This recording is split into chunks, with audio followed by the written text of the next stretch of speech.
देवेंद्र यादव जी। माननीय अध्यक्ष महोदय, देश में प्रथम बार महिला आदिवासी राष्ट्रपति महामहिम संवैधानिक पद पर विराजमान हुई है। मैं चाहता हूं कि आपकी ओर से और इस सदन की ओर से समवेत स्वर में बधाई हम सब दें। हम सब प्रश्नकाल शुरू करने के पहले पूरे आपसे आग्रह है, पूरे सदन को बधाई देना। पूरे सदन की ओर से हम लोग सहमति दे देंगे, बोलेंगे नहीं, मुझे नेता बोल। माननीय अध्यक्ष महोदय, कल 15वें राष्ट्रपति पद का चुनाव संपन्न हुआ। आदरणीय द्रौपदी मुर्मू जी 15वें राष्ट्रपति के रूप में निर्वाचित हुई। मैं सदन की ओर से उन्हें बधाई देता हूं, शुभकामना देता हूं कि उनके नेतृत्व में देश आगे बढ़ेगा। उसके नेतृत्व में संविधान की रक्षा होगी, हम सब की सुरक्षा उस संविधान में निहित है, उसके अनुरूप काम करेगी। इन्हीं अपेक्षाओं के साथ उन्हें बहुत बहुत बधाई, बहुत बहुत शुभकामनाएं। माननीय अध्यक्ष महोदय, वास्तविक में प्रत्याशी घोषित होने के बाद में पूरे देश में श्रीमती द्रौपदी मुर्मू जी को लोग राष्ट्रपति बनाने के लिए लालायित थे, और उसका कारण है कि 75 साल के बाद में एक आदिवासी की बेटी को इस देश के संवैधानिक प्रमुख बनने का अवसर प्राप्त हुआ। लोगों ने दलगत राजनीति से ऊपर उठ करके उनको समर्थन दिया और छत्तीसगढ़ में भी 2 वोट ज्यादा मिला। मैं बहुत बहुत राष्ट्रपति जी को बधाई देता हूं, और यहाँ अतिरिक्त जो वोट दिए हैं मैं उनको भी बहुत धन्यवाद देता हूं। देवेंद्र यादव जी, की आवाज से 2 वोट दिए, उनको हम धन्यवाद भी ज्ञापित करते हैं साथ में। माननीय अध्यक्ष महोदय, मैंने बीएसपी प्रबंधन में ठेका श्रमिकों की सुरक्षा प्रदाय और अनुकंपा नियुक्ति को लेकर प्रश्न किया था, जिसमें जो जवाब आया है उसके आधार पर परिशिष्ट क्रमांक 1 में 2019 में 4 घटनाएं हुई, जिसमें लोगों की मृत्यु हुई। 2020 में 6, 2021 में 7 और 2022 में अभी तक 5 हो गई है, जिससे ये समझ आता है कि निरंतर घटनाएं बढ़ती जा रही है। और पूर्व में ही विधानसभा पे लगाए एक प्रश्न पे जो जवाब आया था उसके आधार पे ये पता चलता है कि 2019 में जब परीक्षण करने के लिए अधिकारी गए बीएसपी कारखाने, तब उन्होंने निरीक्षण के दौरान ये पाया कि कारखाने में सुरक्षा समिति का गठन नहीं हुआ है। उसके बाद 2019 अप्रैल की बात है ये, फिर 2019 ये नवंबर में जाते हैं, तब भी ये यही कहते हैं कि सुरक्षा समिति का गठन नहीं हुआ। 2020 में जाते हैं तब भी कहते हैं सुरक्षा समिति का गठन नहीं हुआ, और 2021 में जाते हैं तब भी यही कहते हैं सुरक्षा समिति का गठन नहीं हुआ। और इस तरीके से लगभग 40 बार परीक्षण होता है, और परीक्षण में 38 बार बीएसपी की कमी मांगी जाती है, और उन सभी प्रकरणों को श्रम न्यायालय भेज दिया जाता है। तो कहीं ना कहीं इससे प्रश्न ये उद्भूत होता है कि लगातार घटनाएं बढ़ रही है, और बीएसपी प्रबंधन जो जवाब आया है उसके अनुसार 12 श्रमिकों की मौत हुई है, जिसमें केवल और केवल 4 लोगों को अभी तक अनुकंपा नियुक्ति मिली है। 3 रेगुलर कर्मचारियों की मृत्यु हुई है, जिसमें 2 लोगों को मिली है। तो मैं माननीय मंत्री जी से आपके माध्यम से ये प्रश्न करता हूं कि ये जो अनुकंपा नियुक्ति समयबद्ध तरीके से नहीं दी जा रही है, और इसकी नियम कायदे का पालन जो नहीं हो रहा है, इसके लिए क्या मंत्री जी एक उच्च स्तरीय राज्य शासन की समिति बनाकर पीएसयू से संवाद करके अनुकंपा नियुक्ति दिलवाएंगे क्या? दूसरा प्रश्न, निरीक्षण 40 निरीक्षणों के दौरान 38 बार बीएसपी की कमी पाने के बावजूद भी श्रम विभाग के अधिकारी उस कमी को ना पूरा कर पाते हैं, ना कार्रवाई करते हैं उचित। तो क्या उन पर माननीय मंत्री जी कार्रवाई करेंगे क्या?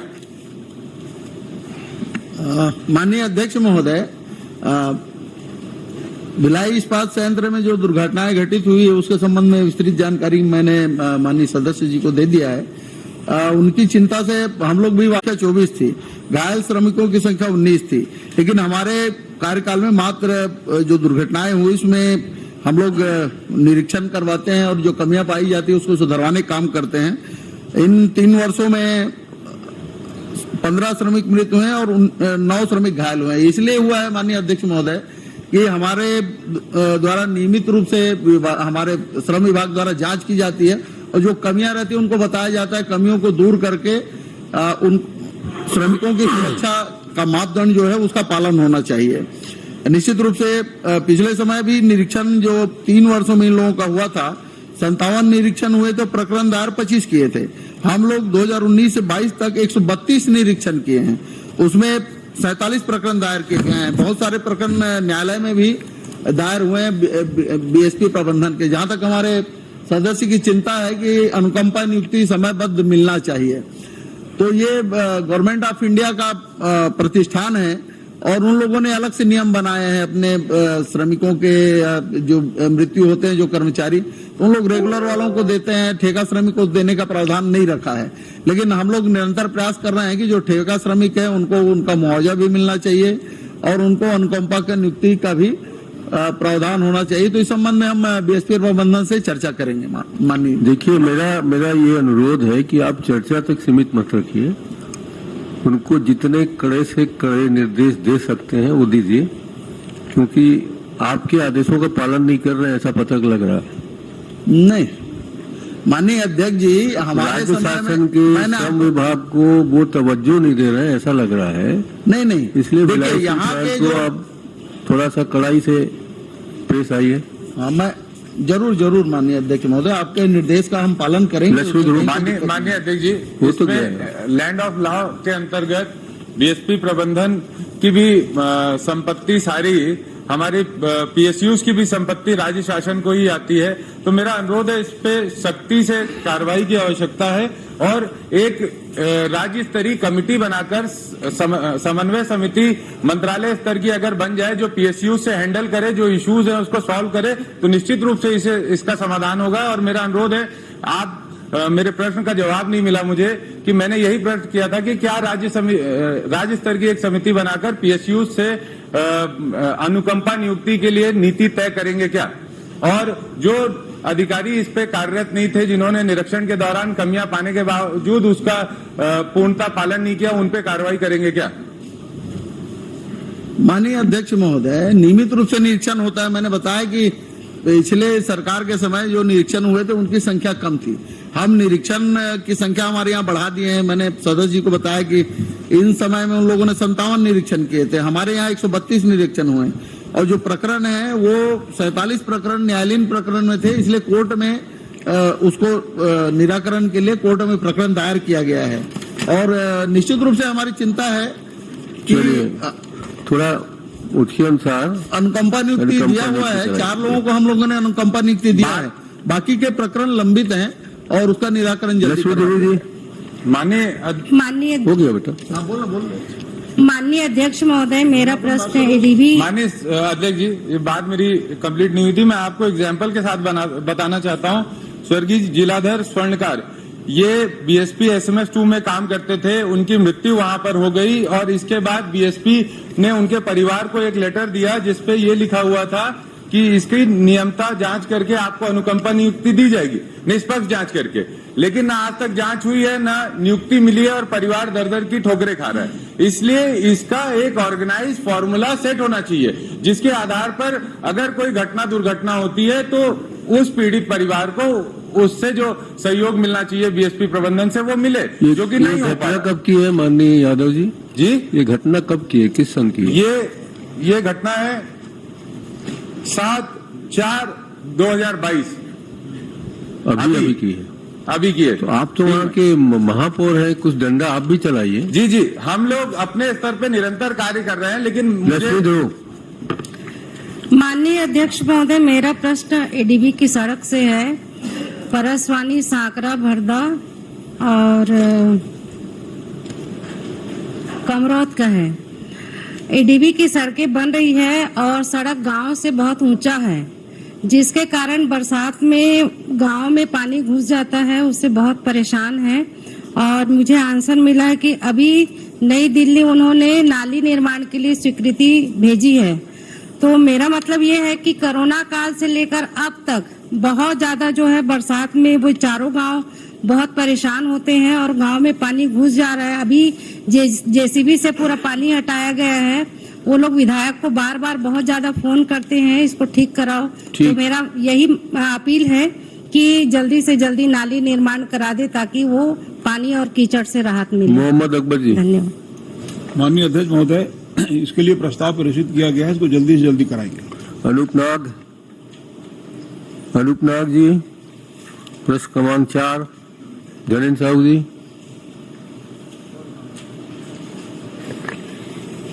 माननीय अध्यक्ष महोदय, माननीय मंत्री जी ने मेरे द्वारा पूछे गए प्रश्न के उत्तर में जो परिशिष्ट में जानकारी दी गई है कि रायपुर स्मार्ट सिटी लिमिटेड के लिए अभी तक कुल 582 करोड़ रुपए प्राप्त हुई है। बिलासपुर स्मार्ट सिटी लिमिटेड को 252 करोड़ और नवा रायपुर अटल नगर कारपोरेशन लिमिटेड को 236 करोड़। मैं माननीय मंत्री जी से जानना चाहूंगा कि एक तो ये परिशिष्ट में जो तीनों स्मार्ट सिटी की जो जानकारी दी गई है उसमें क्रमशः जानकारी दी गई है, जो निविदाएं अभी तक बुलाई गई है उसमें लगभग बिलासपुर का 764 करोड़ निविदाएं टेंडर खर्च होने की जानकारी दिया है, रायपुर में 680 करोड़ और नवा रायपुर में 928 करोड़। ये करोड़ में है कि लाख में है? ऊपर तो आपके परिशिष्ट में दिया है करोड़ में जानकारी जो है, तो ये राशि कब प्राप्त हुई है और ये लाखों में है कि करोड़ों में है? ये जो फिगर है ऊपर में तो आपने दिया है करोड़ में, लेकिन नहीं, राशि प्राप्त हुई आपको 236 करोड़ नवा रायपुर में। खर्च टेंडर बता रहे हैं आप 928 करोड़ का, वैसे ही रायपुर में 582 करोड़ का अगेंस्ट 680 करोड़ खर्च बता रहे हैं और बिलासपुर में 252 करोड़ के उसमें 764 करोड़ का। ये करोड़ है कि लाखों में है? ये जो परिशिष्ट में जानकारी दिया है आपने, पूरा टेंडर जितने किए गए हैं अभी तक, तीनों स्मार्ट सिटी के टेंडर किए गए हैं, उसकी जानकारी मांगे। माननीय अध्यक्ष महोदय, ये स्मार्ट सिटी गठन के बाद जो राशि प्राप्त हुई है, जो व्यय हुआ है, उसकी जानकारी दे दी। जहां तक टेंडर का बात है, टेंडर तो रायपुर में और बिलासपुर में हो गया। बिलासपुर में सिर्फ 6 कामों का जो स्वीकृत हुआ, तो उसमें 6 कामों का टेंडर वो भी हो गया है, वही लंबित है, बाकी कहीं लंबित नहीं है। नहीं, मैं लाखों में है कि करोड़ों में है ये बता दीजिए। ये बता दिया करोड़ों में है करके। करोड़ों में है। तो ये राशि आपको जो प्राप्त हुई है, कब राशि प्राप्त हुई है? ये राशि प्राप्त होने का समय अलग अलग है। राशि जैसे जैसे आप काम करते जाएंगे वैसे वैसे राशि जारी की जाती है और इसमें तो कई हजार काम है। आपको पर्टिकुलर एक आध काम का बताएंगे तो मैं आपको अलग से जानकारी दे दूंगा। किसी जगह की काम का जानकारी चाहिए तो बता दीजिए। माननीय अध्यक्ष महोदय, माननीय मंत्री जी से मैं जानना चाहूंगा, नवा रायपुर में जो नवा रायपुर स्मार्ट सिटी के लिए जो प्लानिंग की गई है, उसमें क्या पुरानी बसाहट के गांव को भी विकास कार्यों में शामिल किया गया है? अभी जो स्वीकृत हुआ उसमें तो एक भी कार्य नहीं है पुरानी बसाहट वाले। तो पुरानी बसाहट के जो गांव हैं, देखिए पूरा स्मार्ट सिटी नवा रायपुर बन रहा है, लेकिन उसमें जो गांव अधिकृत किए हैं, जो गांव उसमें शामिल है, वहां कोई डेवलपमेंट का काम नहीं हो रहा है। वहां उसको सिटी बनाने के लिए कोई काम नहीं हो रहा। आज भी वो दिया तले अंधेरे जैसे गांव का गांव, कोई डेवलपमेंट वहां पर नहीं हो रहा है। तो उसको ये मास्टर प्लान में वो कार्य सम्मिलित है कि नहीं है? नहीं, नया रायपुर क्षेत्र के अंतर्गत आपके अभनपुर विधानसभा के जो गांव आते हैं, वो गांव में पुरानी बसाहट के गांवों में अभनपुर विधानसभा भी पूछ रहा हूँ, आरंग विधानसभा भी पूछ रहा हूँ। हाँ, जितने गांव आ रहे हैं वो भी मास्टर प्लान में सम्मिलित है? नहीं, शामिल है। लेकिन अभी जो जितने भी टेंडर हुए हैं आपके, जो आपने अभी टेंडर किया है 728 करोड़ का नवा रायपुर के लिए, इसमें 928 करोड़ का, इसमें एक भी कार्य उसमें पुरानी बसाहट वाला जो इलाका है, पुरानी बसाहट के गांव है, वहां पर आपने कोई विकास कार्य अभी तक नहीं लिए है। पुरानी तो इसको आगे लेंगे क्या? इसको पुरानी, हाँ बोलिए। प्लान तो पूरा फाइनल कर लिया होगा आपने कि उसमें गुंजाइश है कहीं, उसको संशोधन करेंगे। जी हाँ,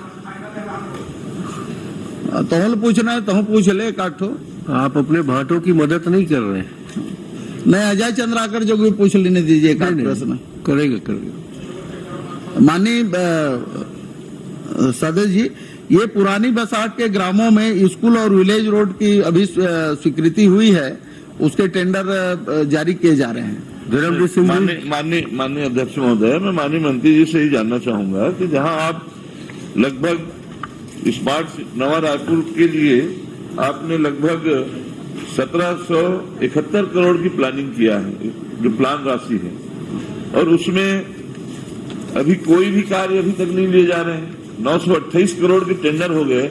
928 करोड़ में एक भी गांव का, हमारा जो मूल जो गांव है, जिसके कारण आज ये नई राजधानी बनी है, जो उससे पूरा प्रभावित हुए हैं, पीड़ित हुए हैं, वहां डेवलपमेंट के लिए आज मांग करते हैं तो वहां बजट नहीं है बोलते हैं।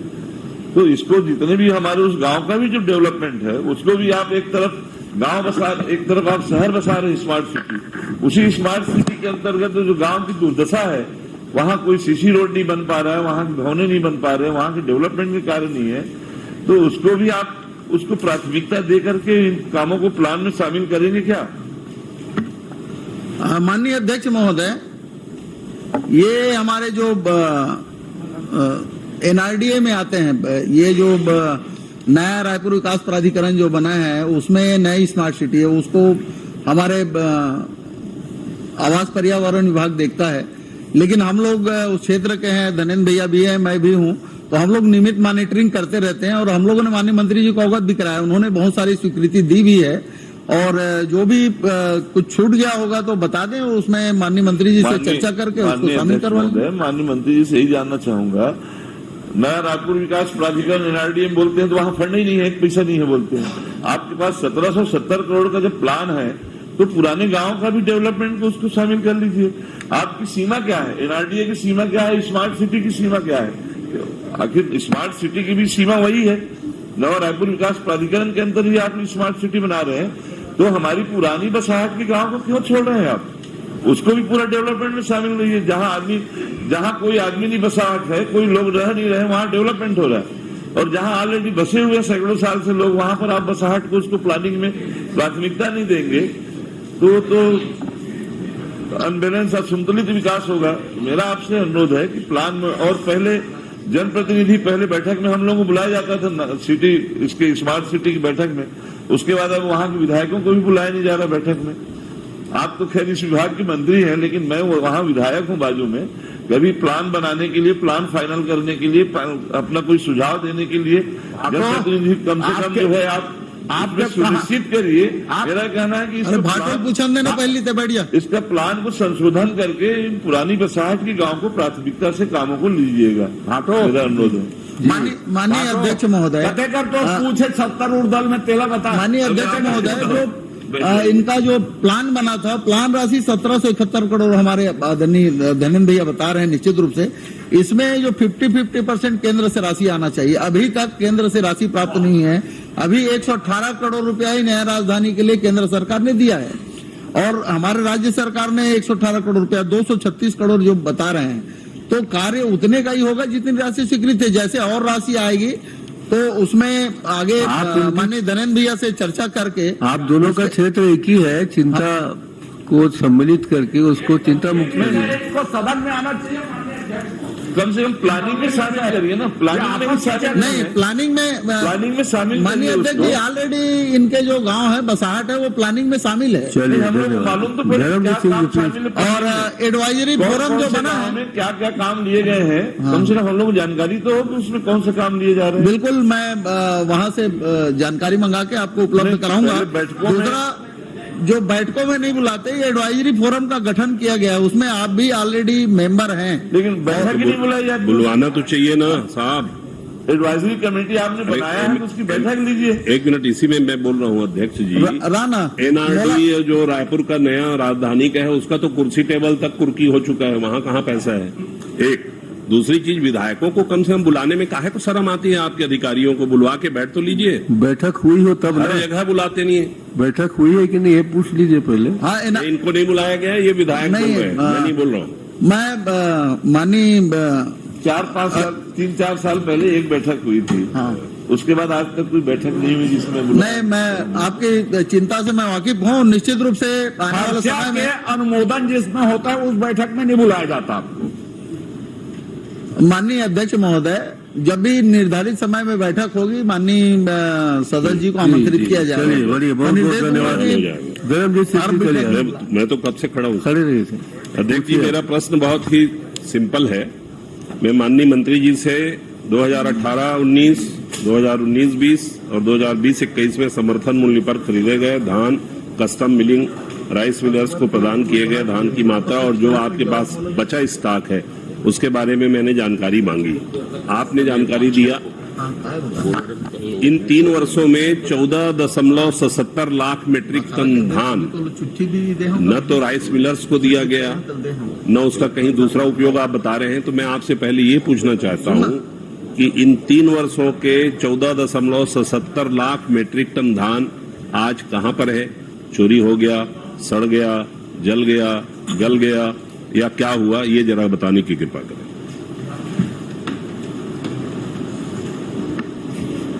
माननीय अध्यक्ष महोदय, माननीय सदस्य ने जो 2018-19, 19-20 और 21-20 के बारे में जानकारी चाहिए थी और जो धान खरीदी गई है उसके बारे में भी आपको चार्ट उपलब्ध करा दिया गया है, उत्तर में है। और वहां से जो धान उठाओ राइस मिलर्स को दिया गया है मिलिंग के लिए, वो भी दिया गया है।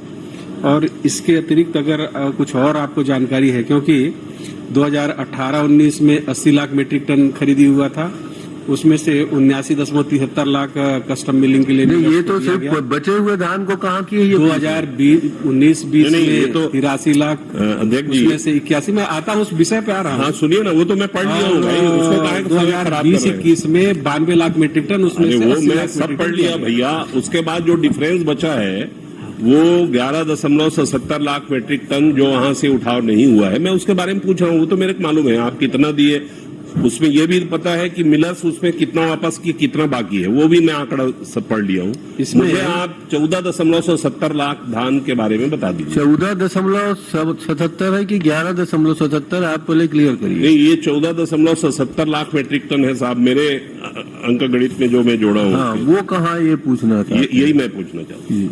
माननीय अध्यक्ष महोदय, माननीय सदस्य जिसके बारे में जो पूछना चाह रहे हैं अंतर के बारे में कि शेष धान कहाँ गया, इसके बारे में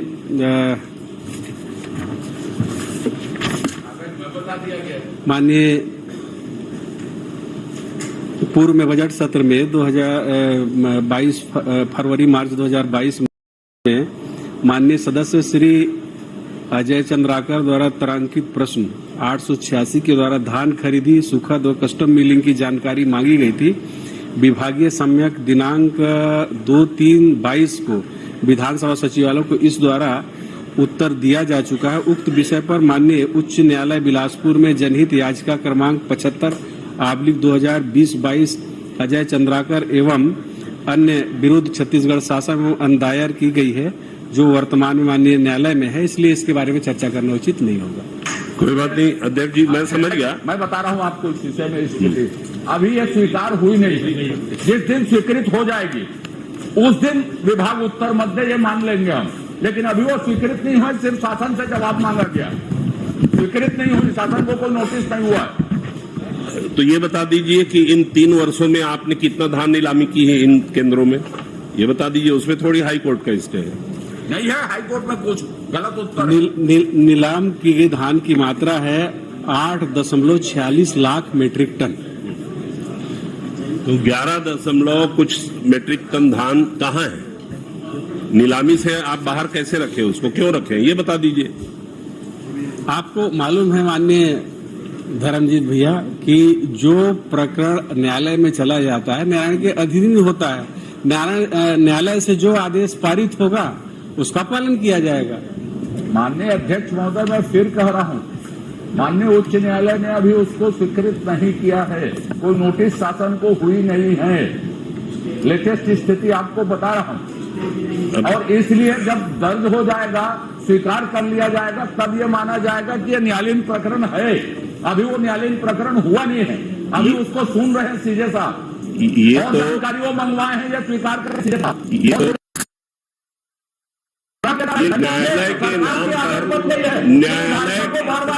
पर न्यायालय के नाम पर करोड़ों रुपए के भ्रष्टाचार पर पर्दा डालने का ये प्रयास है।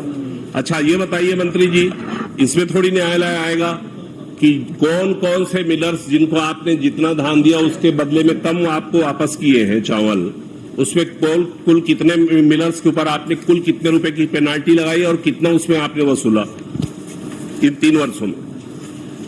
माननीय अध्यक्ष महोदय, 2018-19 में जो चावल जमा करने का निर्धारित मात्रा था वो 53.77 लाख मीट्रिक टन, और उसमें से 53.74 लाख मीट्रिक टन जमा किया गया, शेष 0.03 टन, और 2019-20 में 54.99 लाख मीट्रिक टन निर्धारित था चावल जमा करने का मात्रा, उसके अगेंस्ट 54.98 लाख मीट्रिक टन अंतर केवल मैं इसमें लिख के आंकड़ा जो दिया है मैं तो पढ़ लिया हूँ। और इसमें इन्होंने लिखा है कि राइस मिलर्स द्वारा विलंब से चावल जमा करने पर कस्टम मिलिंग अनुबंध की शर्तों के अनुपालन अनुरूप पेनाल्टी आरोपित की गई है। इसके परिप्रेक्ष्य में मैं पूछ रहा हूं, मैं आंकड़ा तो मेरे पास भी है, आप जो लिख के आप ही दिए हैं उसी को पढ़ रहा हूं मैं। तो कौन से मिलर्स के ऊपर कितनी मिलर्स की संख्या है और कितने रुपए का पेनाल्टी है और उसमें कितना आपने वसूल किया, इतनी तो पूछ रहा हूं। इसमें हाई कोर्ट सुप्रीम कोर्ट थोड़ी आया अभी। ठीक है, राइस मिलरों द्वारा विलंब से चावल जमा करने पर कस्टम मिलिंग अनुबंध की शर्तों के अनुरूप पेनाल्टी अधूरोपित की गई है। वही तो पूछ रहा हूं। और जो मिलर्स का जो चावल जमा था, जितना उसमें समायोजन करने लायक था उसको समायोजन कर दिया गया है, और जो अधूरोपित करने लायक था उसको अधूरोपित कर दिया गया। वो तो संख्या पूछ रहे हैं भगत जी, अगर है तो बता दीजिए, नहीं तो बाद में दे दीजिएगा। संख्या तो नहीं है, आपको अलग से हम उपलब्ध करा देंगे। ऐसा बोलिए ना, काहे परेशान हो रहे हैं आप? सौरभ सिंह जी, के विशेषज्ञ हैं, अपने विषय में तो इतने सज्जनता उत्तर देते हैं, जान लीजिए। अभी दूसरे मंत्री कागज देखिएगा कितना खड़ा होंगे उसको। माननीय अध्यक्ष महोदय, गृह मंत्री में ये उत्तेजित कर देते हैं इधर बोल बोल के, ताकि वो मंत्री निपट जाए उधर दूसरा मंत्री। चलिए सौरभ सिंह। माननीय अध्यक्ष महोदय, अभी तक हमको ये पता था कि पुलिस हाउसिंग कॉरपोरेशन बिल्डिंग बनाती है, पर यह सुकमा जिले में सुदूर आदिवासी अंचल में 200 करोड़ की सड़क भी बना रही है। उसी का ये प्रश्न है माननीय अध्यक्ष महोदय। सुकमा जिला यानी ये बस्तर में है ना? बस्तर में, और प्रभावित क्षेत्र है नक्सल जी, कुछ भी कर सकती है वहाँ, उसमें क्या दिक्कत है? जी देश में कुछ भी कर सकते हैं। चलिए माननीय अध्यक्ष महोदय, मैं प्रश्न पूछने दीजिए। आपके उत्तर में आया है द्रोणापाल से चिंतनलाल झगड़मुंडा सड़क 39 किलोमीटर 39 किलोमीटर से 58 किलोमीटर का जो ठेका था वो पूर्व में एक कंपनी को दिया गया था, वो काम नहीं किया, काम छोड़ दिया और आपने दूसरी कंपनी को दे दिया। जिस कंपनी ने काम छोड़ा उस पर क्या पेनल्टी लगाई? एक बार जरा फिर से बोलें। द्रोणापाल से चिंतनलाल झगड़मुंडा 2 सड़क बन रही है, मैं एक सड़क की बात कर रहा हूं। एक सड़क 49 किलोमीटर की बन रही है, एक 13 किलोमीटर की सड़क बन रही है, दोनों सीसी रोड बन रही है। उसमें से एक जो सड़क है द्रोणापाल चिंतनलाल झगड़मुंडा, इस सड़क में 39 से 58 किलोमीटर तक आपके प्रशिष्ट में है। मैं एक कंपनी, उसका नाम नहीं लेना चाह रहा हूं समय का, उसमें एक कंपनी पहले काम कर रही थी, उसी कंपनी को 4-5 काम किया था, 10-10 किलोमीटर के पैकेज थे, वो उसी कंपनी को काम दिया गया था। उस कंपनी ने काम छोड़ दिया। जिस कंपनी ने काम छोड़ा उस कंपनी पर क्या पेनल्टी लगाई गई? क्या उस पर कुछ दंड दिया गया? क्यों काम छोड़ दिया कंपनी ने? अगर छोड़ दिया तो क्या कार्रवाई की कंपनी को?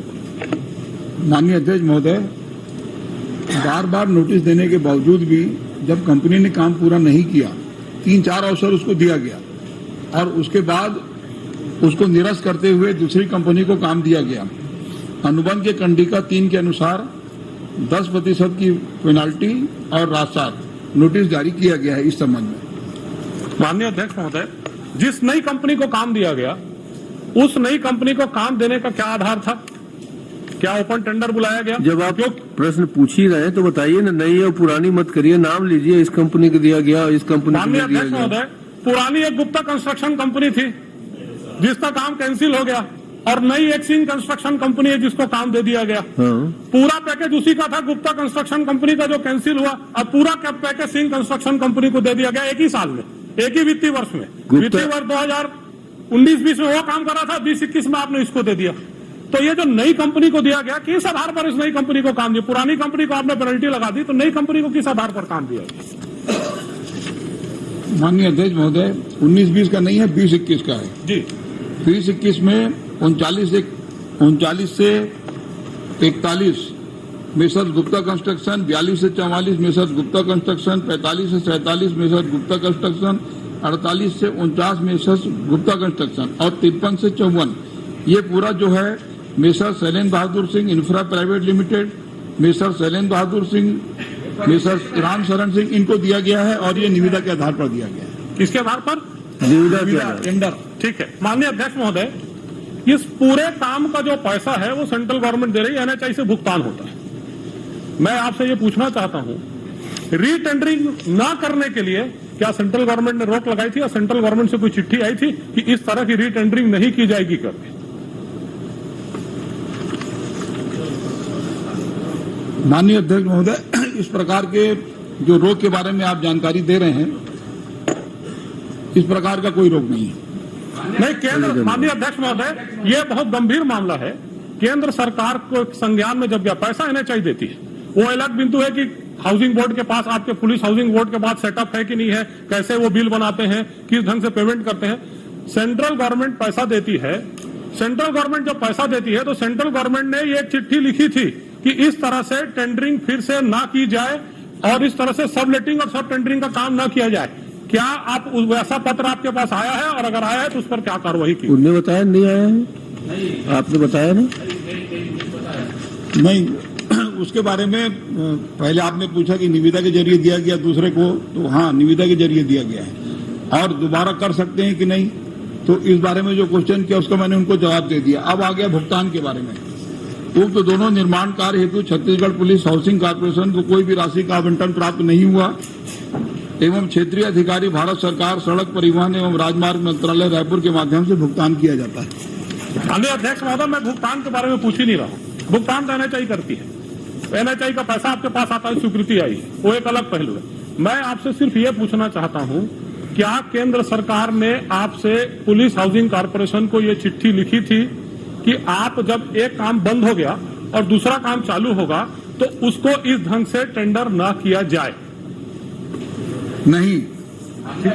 माननीय अध्यक्ष महोदय, चलिए एक अंतिम प्रश्न में पूछ रहा हूं, क्या आपने ये दोनों कंपनी, गुप्ता कंस्ट्रक्शन कंपनी और आपकी जो नई कंपनी है, उसको कितना एस्केलेशन दिया है? काम नहीं किया और एस्केलेशन दिया है कि नहीं दिया? माननीय अध्यक्ष महोदय, विस्तृत जानकारी है, अभी भारत साधक मंत्री उत्तर दे रहे हैं, उसको सुरक्षित रखिए आप। अकबर भाई सक्षम आदमी, इसलिए पूछ रहा हूँ। नहीं, अगर अकबर भाई नहीं होता तो मैं थोड़ा सा डाउन कर देता। अकबर भाई सक्षम आदमी। चलिए, माननीय अध्यक्ष महोदय, एस्केलेशन की बात आती है, यदि मूल्य वृद्धि किसी मामले में हो जाए तो एस्केलेशन होता है। अब जो निविदा ही निरस्त हो गई है, इसमें वैसे भी एस्केलेशन क्लास नहीं है। चंद्राकर जी, आपको देख के दूसरे महान क्यों नहीं लिखा जा रहा है? इन अकबर के सामने महान क्यों नहीं लिखा जा रहा? अरे इन अकबर के सामने चलिए, आप लोग अगर प्रश्न कर रहे हैं, मैं नहीं, सारा जवाब नहीं दे रहे हैं। जब मंत्रिमंडल बांटने की बात आती है तो मंत्रिमंडल नहीं मिलता, तो हमारा तो मांग है मंत्रिमंडल मिलना चाहिए पूरा विभाग। चलिए, चंद्राकर जी प्लीज। माननीय अध्यक्ष जल्दी करिए। पैसा भारत सरकार का है, क्षेत्रीय अधिकारी से पैसा मिलता है, जैसा मंत्री जी ने उत्तर में बताया। उसमें पुलिस हाउसिंग कॉर्पोरेशन को एजेंसी भारत सरकार की सलाह से बनाया गया कि राज्य सरकार ने उसको एजेंसी बनाई, और एजेंसी बनाई तो हाउसिंग कारपोरेशन के लिए उसका गठन किया गया था। उसके पास सड़क बनाने की क्या विशेषज्ञता है? माननीय अध्यक्ष महोदय, भुगतान भारत सरकार के द्वारा किया जा रहा है, पूरा मेजरमेंट करके भेज रहे हैं, और यदि अनुमति नहीं होती तो काम कैसे कर लेते? ढेर सारी एजेंसियां हैं निर्माण की। भारत सरकार ने कहा क्या कि पुलिस हाउसिंग कारपोरेशन को एजेंसी बनाई जाए, कि आपने अपने मन से एजेंसी बनाया? ये पूछ रहा हूँ। ये काम भारत सरकार के द्वारा ही किया जा रहा है, माध्यम केवल हाउसिंग। हाँ, तो किसने उसको एजेंसी बनाई? केशव चंद्रा भारत सरकार ने एजेंसी बनाई ना उसको। केशव चंद्रा जी। माननीय अध्यक्ष महोदय, जयजयपुर विधानसभा के 20, 21, 21, 22 और 22-23 में जो सड़क बजट में सम्मिलित है, उस पे मेरा प्रश्न है। इसमें जवाब आया है 20-21 में 6 सड़क, दर्रा भाटा से झारखंड और ठठारी से अकलसरा होते हुए केकरा भाट, बंसुला से कपिसदा, ओड़ेकेरा से जुनवानी, डबरा, कोसमझर, मांजरकुट, मरघटी सब लिखा हुआ है, आप प्रश्न करिए। सोठी आश्रम से संजय ग्राम दर्रा भाटा, ये 6 सड़क 2 वर्ष पूर्ण होने के कारण वित्त विभाग बजट से लुप्त हो गया। मैं माननीय मंत्री जी से जानना चाहता हूं, ये अगर बजट में सम्मिलित था तो इन 2 वर्षों में इन सड़कों की प्रशासकीय स्वीकृति क्यों नहीं दी गई? क्या विभाग से एस्टीमेट आने में विलंब हुआ, या सरकार के पास पैसा नहीं था, या फिर यह कारण हो सकता है कि मैं विपक्ष का विधायक हूं इसलिए इसकी स्वीकृति नहीं दी गई? कृपया ये 6 सड़क क्यों स्वीकृत नहीं की गई, बताएं। माननीय अध्यक्ष महोदय, वित्तीय संसाधन के ऊपर ये स्थिति आती है, और ऐसा एक नहीं आने को ऐसे प्रकरण है जिसमें 2 साल के बाद वो लैप्स हो जाता है, और सभी सड़कों को प्राथमिकता पर प्रशासकीय स्वीकृति दी जाती है। प्राथमिकता देख देख के निर्णय लिया जाता है। चलिए। माननीय अध्यक्ष महोदय, 2 सड़क आपने स्वीकृत किया 20-21 में, बड़गड़ी से 4 पारा 2.2 किलोमीटर जी, झर्रा से भद्रा 2 किलोमीटर जी, स्वीकृत हो गया, लेकिन काम शुरू नहीं हुआ। आपने जवाब दिया है काम कब प्रारंभ होगा हम नहीं बता सकते। मैं आपसे जानना चाहता हूं, विभाग क्यों नहीं बता सकता काम कब शुरू होगा? कृपया बताएं कब आप शुरू करेंगे।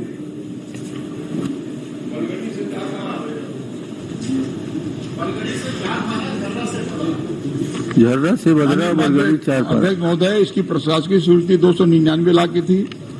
भू अर्जन की समाहित राशि 22.8 लाख, तकनीकी स्वीकृति 269 लाख, निविदा आमंत्रण 2/1/2021, और मामला भू अर्जन से संबंधित है, वो इस कारण से वो समय सीमा बताना संभव नहीं। माननीय अध्यक्ष महोदय, भू अर्जन कौन करेगा? सरकार। और ये जवाबदारी नहीं है क्या सरकार की? 14-15 की सड़क, माननीय मंत्री महोदय, 14-15 में स्वीकृत हुआ है 2 सड़क मेरे क्षेत्र में, बेलादुला से कलमीडी और खमहरिया से छीता पंडरिया 14-15 में स्वीकृत हुआ है। केवल भू अर्जन के कारण आज 2022 में प्रारंभ नहीं हो पाया। ये जवाबदारी किसकी है? भू अर्जन का प्रकरण को निपटारा करें और सड़क बनने दें। ये सरकार की संयुक्त जवाबदारी। आप लोग बोलते हैं तो इतने लंबे समय तक भू अर्जन क्यों नहीं होता? विभाग की अगर समीक्षा बैठक होता है, इन पे क्यों चर्चा नहीं की जाती? मैं माननीय मंत्री जी से जानना चाहता हूं कि कब तक भू अर्जन करेंगे और कब तक ये सड़क जो है बनाना प्रारंभ करेंगे? भू अर्जन के लिए अध्यक्ष महोदय जल्दी प्रयास कर लेंगे। माननीय अध्यक्ष महोदय, आपके जिले का है, आप ही के पत्र में एक सड़क दर्रा भाटा से झारखंड स्वीकृत हुआ था। ये जो है 20-21 के द्वितीय अनुपूरक थे, और उसमें डोलोमाइट की गाड़ी चलती है। आज पैदल चलना भी दुभर हो गया है। प्रतिनिधिमंडल आए थे, मंत्री जी से मिले, सेक्रेटरी से मिले, सभी लोगों से मिले, ईएनसी से मिले, और ये बजट से बाहर हो गया है। मैं माननीय मंत्री जी से निवेदन करना चाहता हूं, ये जितने सड़क आप बजट से बाहर हुआ है, क्या आप उनकी परीक्षण कराएंगे? सड़क बनना चाहिए या नहीं बनना चाहिए? और अगर आपके विभाग के परीक्षण में आ जाता है इन सड़कों की आवश्यकता है, तो आने वाले बजट पे सम्मिलित करके क्या आप उसको बनाने का काम करेंगे? उसका परीक्षण करेंगे। ये बाढ़ साधक मंत्री जवाब दे सकते हैं, मगर शामिल करेंगे आने वाले मंत्री जवाब देंगे। माननीय मंत्री माननीय मंत्री जी जवाब आ जाए साहब, परीक्षण ही कर ले। उसके अलावा क्या करें? माननीय अध्यक्ष महोदय, परीक्षण करेंगे, परीक्षण करेंगे, मैंने बता दिया, ज्यादा जवाब नहीं देते। एक किलोमीटर की सड़क पहुंच विहीन गांव, और उसमें सरकार के पास पैसा नहीं होना, ये दुर्भाग्य की बात है। परीक्षण करेंगे, 1 किलोमीटर की सड़क मैं दिखवा लूंगा माननीय। चलिए माननीय अध्यक्ष जी, माननीय कौशिक जी, ये बिल्कुल सही प्रश्न उठा रहे हैं अध्यक्ष महोदय। ये तो 1 किलोमीटर बता गलत समय में उठा रहे हैं ना। ताम्रध्वज जी की तबीयत खराब है, उनको वायरल हो गया है। प्रधानमंत्री हैं, जब वो आएंगे जी को अक्षर साहब बिल्कुल बता देंगे। जैसे उनको तत्काल में दिया गया है प्रभाव, मुझे पता है। संजय उवाच करता था ना महाभारत में, वैसा वो बता देंगे। क्या है मेरा कहना सही है, ये तो 1 किलोमीटर का शासकीय स्वीकृति केवल दुर्ग जिला को मिल रहा है। अब वो आप छोड़िए, प्रदेश में बाकी जिला को नहीं मिल रहा। हमारी बात तो सुन लीजिए। दुर्ग जिला में पैसे खत्म हो जा रहे हैं, दे दीजिए गरीबों के। बाकी जगह कहाँ से मिले? उनके क्षेत्र में खुद सड़क खराब है, मंत्री जी के क्षेत्र में करा नहीं पा रहे हैं। सब ऑर्नामेंटल केवल एक जिले के लिए व्यवस्था करते हैं बजट में, और उसके बाद उसकी बधाई भी लेते हैं कि हम आपने हमारे काम को बजट में शामिल किया। माननीय मंत्री जी, बहुत आपने बड़ी कृपा की, बहुत आपने दया की। और उसके बाद क्या होता है, टाटा फिश, ना वो पता रहता, ना वो मंजूर होता, ना वो बनता, फिर वो गायब हो जाता है। फिर उसको कराओ, फिर वही गायब होता है। तो हम आपसे एक मांग करते हैं कि कृपा करके लोरमी विधानसभा क्षेत्र में जितने ऐसे फालतू टाइप का बजट प्रावधान है, उसको सबको आप निरस्त करने की घोषणा यहाँ कर दीजिए। चलिए, बहुत बहुत हम चाहते हैं आप निरस्त कर दें सब। नहीं, केवल हम जनता को बताएंगे, जनता को बताएंगे कि आप लोग राजनीतिक चक्कर से देख के जरूरी देते हैं। आप लोग अपने इन लोगों को विकृत करने के लिए मौका देते हैं, हम लोगों को दुश्मन समझते हैं। हम लोगों के यहाँ जनता नहीं रहती, हमारे यहाँ से जो अहंकार है ये देख मिलेगा आप लोगों को। आप लोगों के विभाग में, हर विभाग में एक भर्राशाही चल रहा है, तमाशा बचाएंगे। ये बिल्कुल हम विरोध करेंगे साहब। नहीं, जान पूरा बजट में बता के दिखाने की जरूरत नहीं है। हमारे घर का काम मंजूर किया होगा, पब्लिक का काम है। अगर वहाँ की पब्लिक को आप दुश्मन समझ रहे हैं, अगर वहाँ की पब्लिक को आप अफगानिस्तान की पब्लिक समझ रहे हैं, हम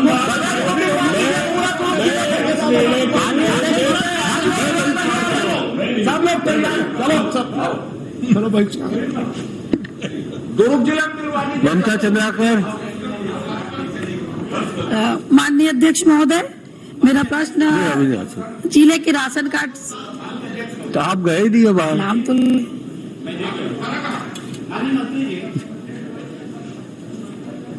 दूसरी बात माननीय अध्यक्ष महोदय, नेताजी आप बहिर्गमन नहीं कर रहे हो, नहीं नेतृत्व हो।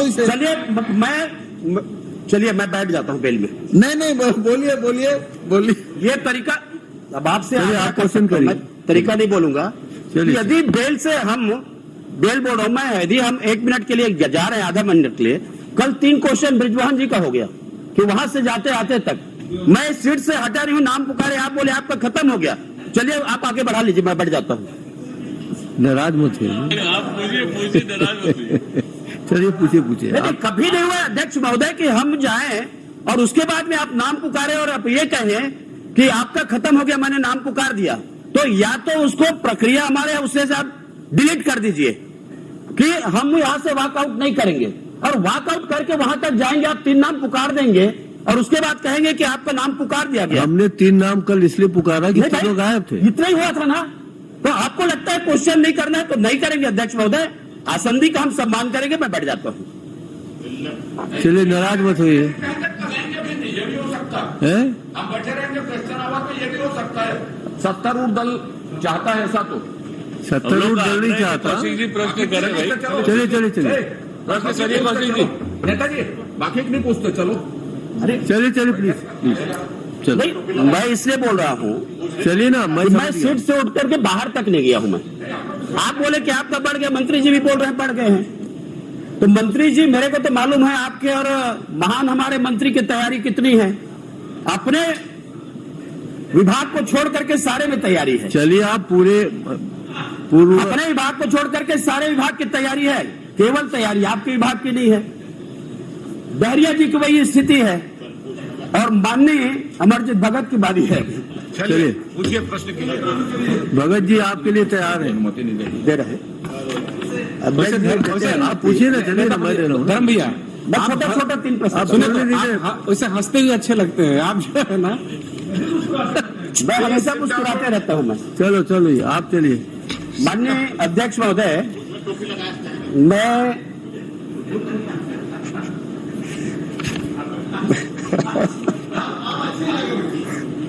अब आप अच्छे लग रहे हैं।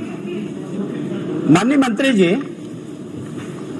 धान खरीदी होती है और धान खरीदी के लिए जो राशि दी जाती है समर्थन मूल्य चावल के माध्यम से, तो उस समर्थन मूल्य में जो धान खरीदी हुई है और जो चावल के आपने दिए, उसके अंतर्गत में केंद्र सरकार के द्वारा कितनी राशि दी गई है और राज्य सरकार के द्वारा कितनी राशि दी गई है 2019 अप्रैल से लेकर के अभी 2022 तक? माननीय अध्यक्ष महोदय, माननीय नेता प्रतिपक्ष जी ने जो प्रश्न पूछा है, मुस्कुरा के पूछा है। 2019 से 2022 तक धान खरीदी में कुल कितना राशि भुगतान किया गया है, तो उसका उत्तर है, प्रशांकित अवधि में सहकारी समितियों के माध्यम से समर्थन मूल्य पर उपार्जित धान की राशि इन समयावधि में 51,563.47 करोड़ रुपए का भुगतान किया गया है। नहीं, मैं 2 प्रश्न पूछा। राज्य सरकार के द्वारा कितनी दी गई है, दोनों एक बार जवाब आ जाए उसका। देखिए, ये जो धान खरीदी होती है, राज्य सरकार केंद्र सरकार के प्रतिनिधि के रूप में करती है। और जो राशि नहीं पूछ रहा है किसके प्रतिनिधि, मैं जो बोल रहा हूँ उसको आप पहले पूरे। मैंने तो ये कहा है कि केंद्र सरकार के द्वारा जो आपने चावल दिए, उसके एवज में ये समर्थन मूल्य में जो धान खरीदी हुई, तो कितना केंद्र सरकार ने दिया, कितना राज्य सरकार ने दिया? राज्य सरकार ने जो भुगतान किया हो 11,148 करोड़। और केंद्र ने कितना किया?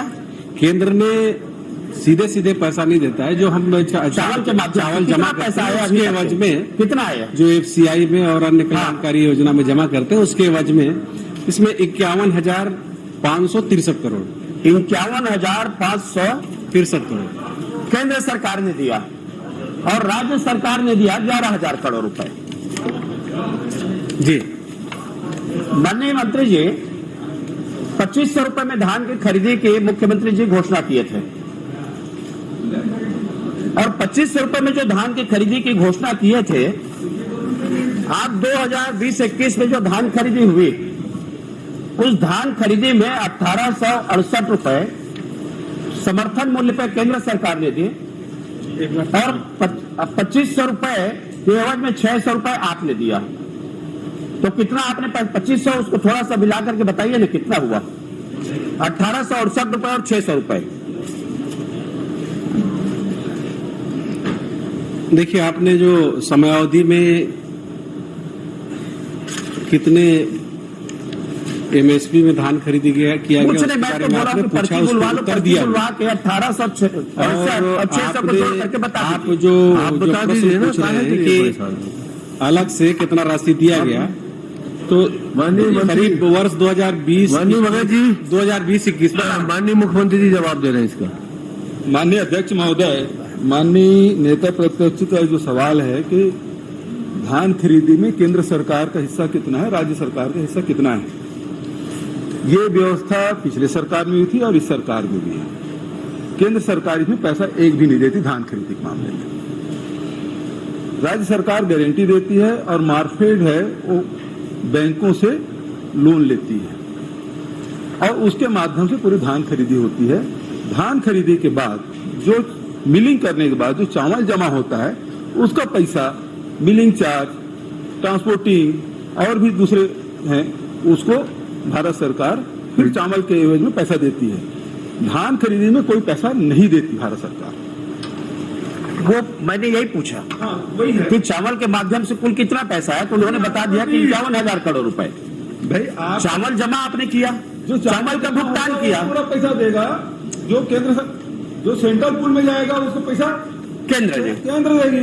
जो स्टेट पूल है, जो नाम में जाता है, जो राज्य सरकार खरीदती है, उसका पैसा राज्य सरकार देती है। नहीं, प्रश्न मैंने यही कहा, मंत्री जी ने यही जवाब दिया। समर्थन मूल्य धान खरीदी पर अगर समर्थन मूल्य में धान खरीदी होती है तो केंद्र सरकार उसमें अनुदान राशि देती है, खर्च की राशि देती है। अगर समर्थन मूल्य में धान खरीदी होती है, समर्थन मूल्य में किसी भी राज्य में अगर धान खरीदी होती है, समर्थन मूल्य में धान खरीदी होती है तो केंद्र सरकार प्रोत्साहन की राशि देती है।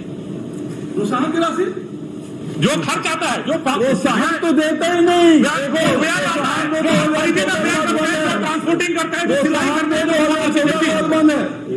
वो आदेश आया कि प्रोत्साहन राशि जो भी सर राज्य सरकार देगी, जो आपका व्यय अरे सुनो तो भाई, प्रोत्साहन राशि 2014 के बाद भारत सरकार ने बंद कर दिया। जो भी राज्य सरकार यदि प्रोत्साहन राशि देगी उसका चावल या अनाज नहीं लेंगे, ये आदेश है। केंद्र सरकार आपको जब आप पीडीएस में मिनिमम सपोर्ट प्राइस में खरीदी करते हैं तो आपको 170 रुपए देती है, जिसको आप सोसाइटियों में बांटते हैं। मंत्री जी आपने ये तो बता दिया कि 51,000 करोड़ रुपए केंद्र सरकार दे, 11,000 करोड़ रुपए राज्य सरकार ने दिए। 2,500 रुपए में धान खरीदी की घोषणा मुख्यमंत्री जी ने किया और करने के बाद में हर जगह जाके मुख्यमंत्री जी बोल रहे हैं कि हमने 2,500 रुपए किसानों को दे रहे हैं। तो 1,868 रुपए केंद्र का समर्थन मूल्य का राशि केंद्र सरकार ने दिया और 600 रुपए आपने दिया, तो दोनों को मिलाकर के कुल कितनी राशि हो गई? 2,468 रुपए। अब उसमें जो राशि बचा है 32 रुपए कम हुआ, तो ये हो रहा है आपका 294 करोड़ रुपए। यदि 2,500 देंगे किसानों को तो ये 294 करोड़ रुपए की राशि किसानों को कब भुगतान किया जाएगा?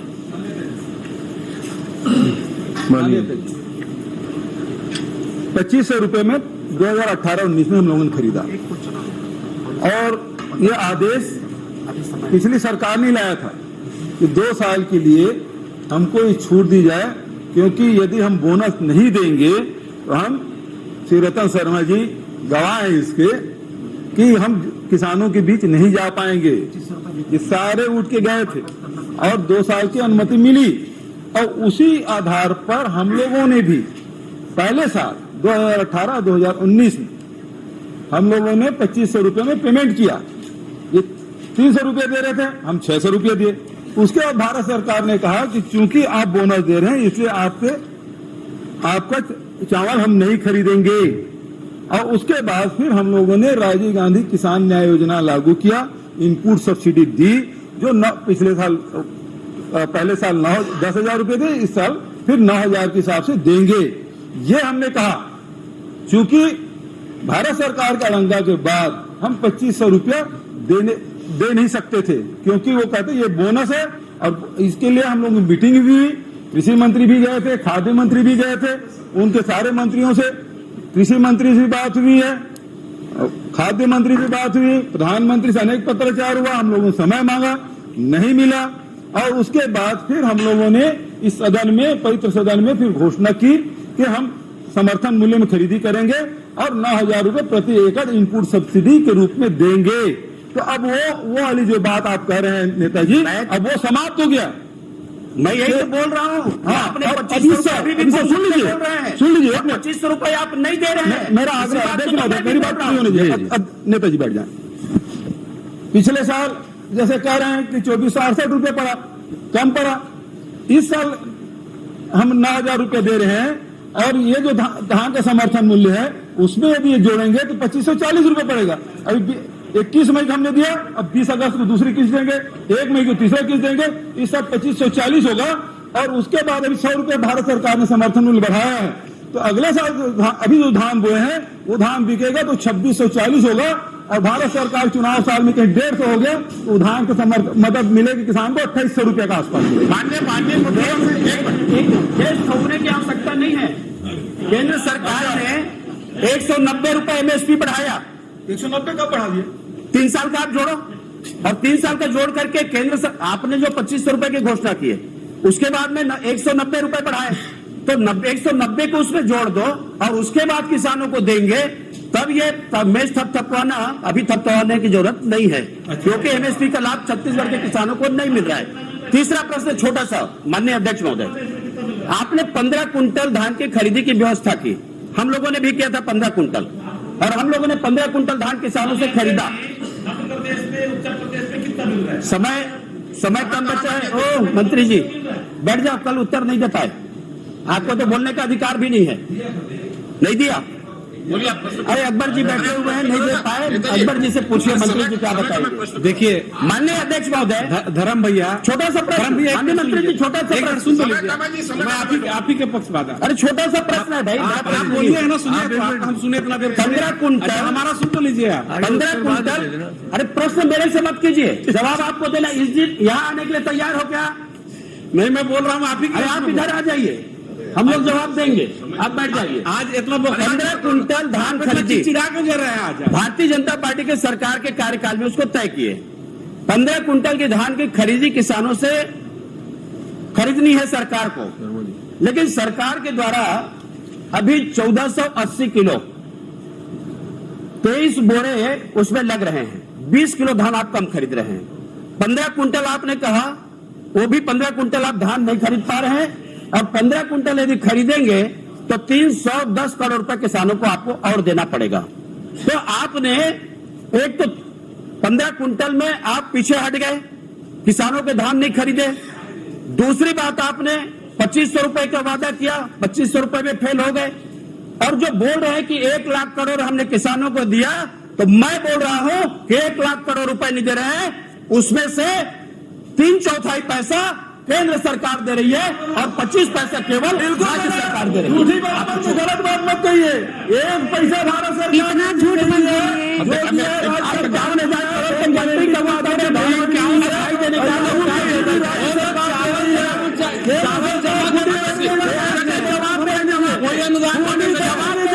चावल जमा करके पैसा दे रहे हैं, होता है चावल जो उनको चाहिए वो पैसा दे रहे हैं। अध्यक्ष जी, माननीय अध्यक्ष महोदय, आपका उत्तर हो गया। मैं ये बोल रहा था कि आज धर्म भैया का कुछ भी उत्तर दे दीजिए, उनका असंतुष्ट होना तो उनका धर्म है, क्योंकि विपक्ष का धर्म है असंतुष्ट रहना। उत्तर इतना क्लियर आने के बाद भी असंतुष्ट होना, वो तो विपक्ष का धर्म है, उसको हम जानते हैं। माननीय अध्यक्ष महोदय, उत्तर इतना, केंद्र सरकार ने कोई भी अग्रिम हमको धान खरीदी के लिए राशि नहीं देती है। हम एफसीआई में जो चावल जमा करते हैं उसके एवज में राशि मिलता है, और जो राजीव गांधी किसान न्याय योजना के तहत जो पैसा जमा होता है उसको हमने बता दिया। अध्यक्ष जी, माननीय अध्यक्ष महोदय, धान खरीदी के मामले में जन घोषणा पत्र में माननीय मुख्यमंत्री जी ने घोषणा की कि 2500 रुपए क्विंटल में हम धान खरीदेंगे, और इन्हें समर्थन मूल्य पर 9000 रुपए प्रति एकड़ देने की घोषणा की। ये 9000 रुपए को अगर हम भागित करते हैं तो किसान को 19-20 में पड़ता है 2415 रुपए, 20-21 में पड़ता है 2468 रुपए। माने 2500 रुपए में 85 रुपए 19-20 में समर्थन मूल्य जो इनकी घोषणा थी उससे कम मिला, और 20-21 में 32 रुपए कम मिला किसान को। एक तो ये खरीदी है। दूसरा, 15 कुंटल के स्थान पर 14 कुंटल 80 किलो धान खरीदा गया किसान का। तो मैं आपके माध्यम से माननीय मंत्री जी से पूछना चाहता हूं कि ये जो 2500 रुपए में 19-20 में 85 रुपए कम मिला किसान को, और 20-21 में 32 रुपए कम मिला किसान को, ये राशि किसान को अपने वादे के अनुसार देने की व्यवस्था करेंगे क्या? माननीय अध्यक्ष जी, इनका जो प्रश्न है पूरी तरह से राजनीति से प्रेरित है। ये केवल राजनीति कर रहे हैं। छत्तीसगढ़ के हर किसान खुश है। मैंने छत्तीसगढ़ के किसान पूरे हिंदुस्तान में सबसे ज्यादा राशि पा रहे हैं। 2500 की घोषणा की है, तो जो राशि कम है उसको देने की व्यवस्था करेंगे क्या? इस बात का जवाब दें। श्री रतन जी, आपने कहा था ना 300 रुपए बोनस हर साल देंगे, क्यों नहीं दिए? हम यहाँ अगर क्यों नहीं दो भाई? अरे मेरी बात तो सुन।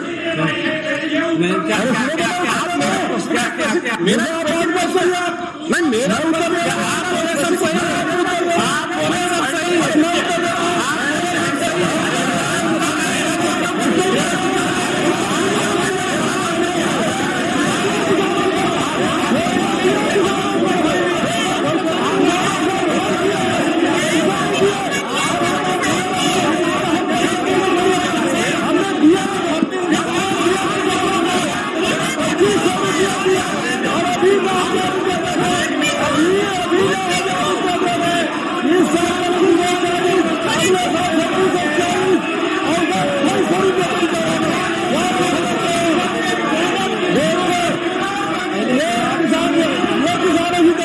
प्रश्नकाल समाप्त। महामहिम संवैधानिक पद पर विराजमान हुई है।